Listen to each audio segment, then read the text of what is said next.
Good morning student.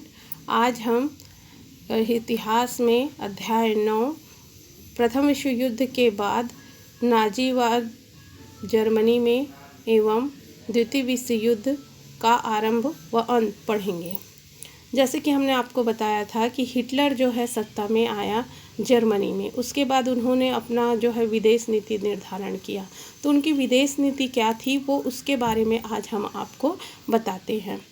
1933 की शुरुआत में हिटलर ने पहले शांतिपूर्ण नीति अपनाई और वो यह आश्वासन दिया कि वारसाई की जो संधि थी अपमानजनक, उसे वो समाप्त कर देगा और धीरे धीरे वह उसका कार्य करना शुरू कर दिया।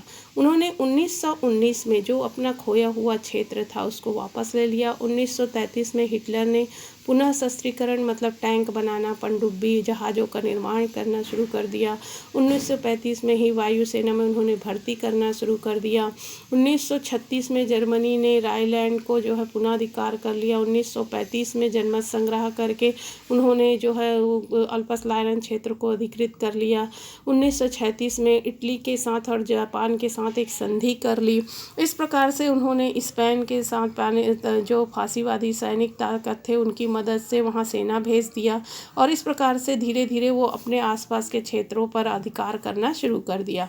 उस समय ब्रिटेन और फ्रांस जो जर्मनी से युद्ध करने के मूड में नहीं थे, वो चाहते थे कि हिटलर को वो जो रूस के बीच में खड़ा करे ताकि उनको भी फायदा हो।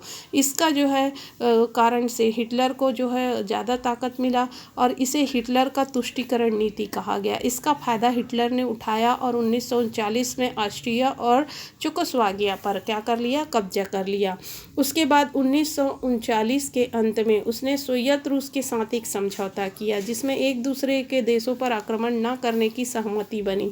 उसके बाद हिटलर ने सितंबर 1939 को जर्मनी ने क्या किया कि पोलैंड पर आक्रमण कर दिया और पोलैंड पर अधिकार कर लिया। जो पोलैंड पर उसने अधिकार किया उसके बाद उसके साथ जो अमानवीय व्यवहार किया वो विश्व स्तब्ध रह गया। कैसे रह गया कि वहाँ यहूदी, बुद्धिजीवी, अभिजात वर्ग जो थे उनको जो है यातनाएं दी गई और उन्हें चुन चुन कर मारा गया। जो शिक्षक वर्ग या मध्यम वर्ग थे उन्हें मारा गया ताकि वो कोई भी पोलैंड का नेतृत्व नहीं कर सके और अपना सिर नहीं उठा सके।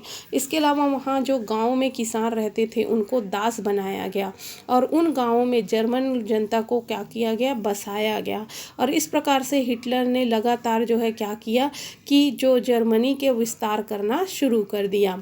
हिटलर यह कहने लगा कि जर्मन के लोगों को सांस लेने और पनपने के लिए जगह की ज़रूरत है, इसलिए वो पूर्वी यूरोप पर अपना जो है कब्जा जमाता रहेगा। वो जर्मन लोगों को कहता था कि जो बाकी लोग हैं वो कामतर मनुष्य हैं, मतलब कमज़ोर लोग हैं। ऐसे कमज़ोर लोगों को जो शासन करने का अधिकार नहीं है उन पर हमें कब्जा करना चाहिए और उन क्षेत्रों को अपने में अधिकृत करना चाहिए। जर्मनी सैनिक को यह बताया जाता था कि दूसरे देश के लोगों को जो कमज़ोर हैं वो उनके सामने टिक नहीं सकेंगे। जर्मन जनता ही विशिष्ट नस्ल के होते हैं और वही जो है जल्द ही जो है उन पर कब्जा कर सकते हैं, वो ताकतवर होते हैं। इस प्रकार से उनको भड़काया जाता था, उन सैनिकों को जो है युद्ध के लिए तैयार किया जाता था और इस प्रकार से लगातार जो है हिटलर ने अनेक यूरोपीय क्षेत्रों पर अपना अधिकार करना शुरू कर दिया। आज इतना ही।